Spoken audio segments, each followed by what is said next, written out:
Assalamualaikum warahmatullahi wabarakatuh. Perkenalkan, nama saya Muhammad Nasikur Rahman, NIM 1021904141.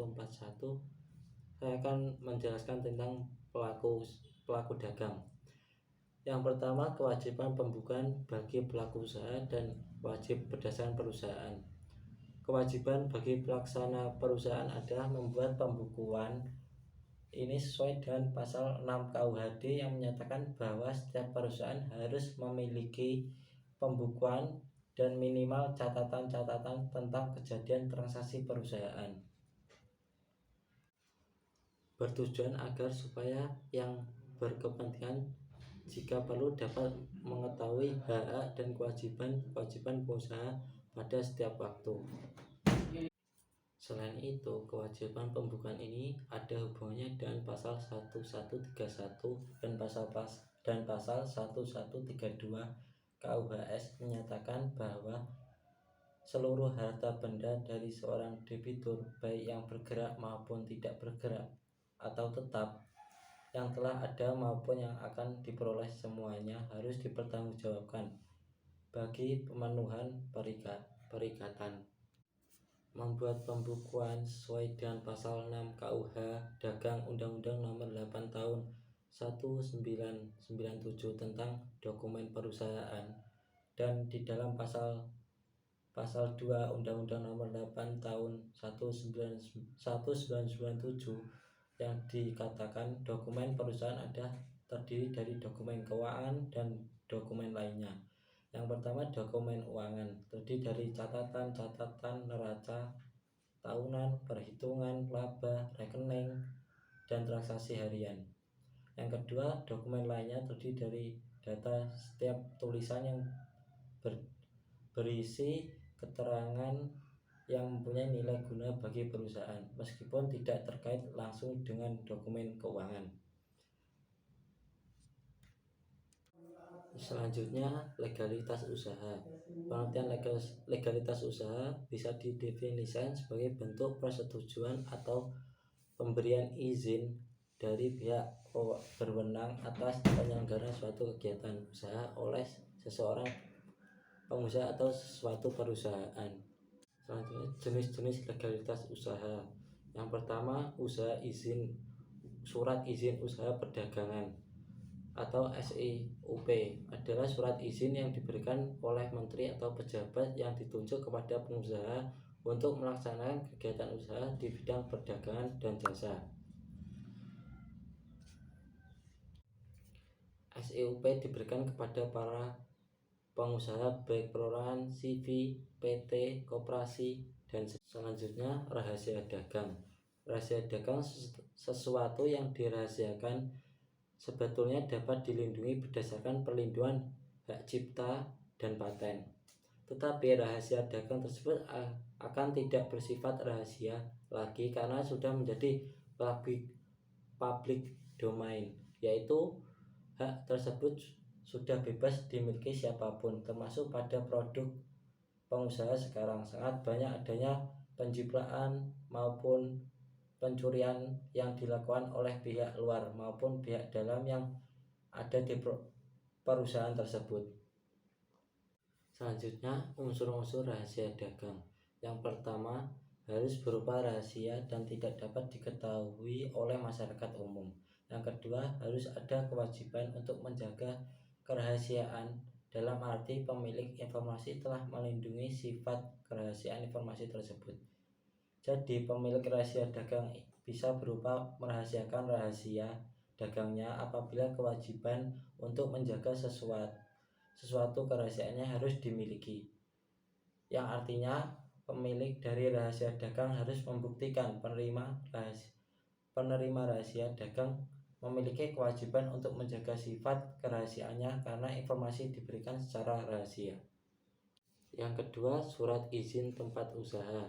Surat izin tempat usaha adalah surat untuk memperoleh izin sebuah usaha di sebuah lokasi usaha dengan maksud agar tidak menimbulkan gangguan atau kerugian kepada pihak-pihak tertentu. Surat ini juga mempunyai dasar hukumnya, yaitu berdasarkan peraturan daerah dari domisili perusahaan yang bersangkutan. Dasar hukum pemilikan situ diatur dalam peraturan daerah di setiap pemerintah. Selanjutnya, pekerja dan pengusaha. Pekerja pengertian pekerja yang beredar dalam masyarakat berbeda-beda. Dalam masyarakat berkembang istilah-istilah yang kadang dikacaubalaukan dan penggunaannya karena beberapa faktor yang berkembang dalam masyarakat itu sendiri, yaitu buruh, pekerja, dan pegawai. Tetapi pada dasarnya semua istilah itu adalah sama pengertiannya, yaitu orang-orang yang bekerja pada orang lain dengan menerima upah. Istilah pekerja dalam yuridis dapat ditemukan dalam pasal 1 ayat 4 Undang-Undang Nomor 13 Tahun 2003 tentang ketenagakerjaan, memberikan pengertian pekerja atau buruh adalah setiap orang yang bekerja dan menerima upah atau imbalan dalam bentuk apapun untuk kepentingan satuan jaminan kecelakaan kerja dalam perlindungan jaminan sosial tenaga kerjaan atau jam sostek. Perantara dagang dapat dibagi menjadi dua. Yang pertama, berdasarkan hubungan kerja, artinya pedagang perantara dalam menjalankan tugasnya dalam perjanjian kerja. Yang kedua, berdiri sendiri, artinya pedagang perantara tidak terikat dengan pemberi kerja. Yang selanjutnya, macam-macam pedagang perantara.